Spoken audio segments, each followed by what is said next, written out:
Welcome back. In this quick episode, we will talk about scheduling executions. In Elyx, you can add a scheduled execution node to the canvas. Similar to the endpoint, it contains its own trigger.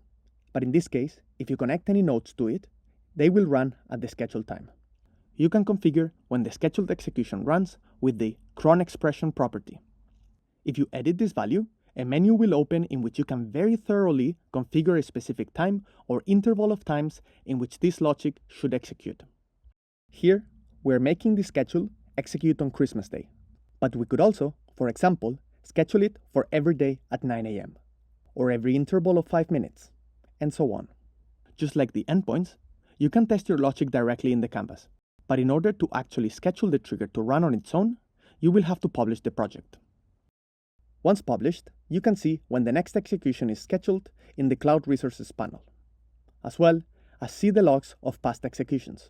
To learn more about logs or project publications, check the endpoints and publications episodes respectively. And that is all for this episode. In the next and final episode of this tutorial series, we will cover definition nodes. They are probably the single most important node type in Elyx, since they help you configure the rest of the functionality that you use throughout Elyx. Don't forget to like, subscribe, and hit the bell notification icon so YouTube notifies you when Elyx posts more tutorials or announcements. See you in the next video.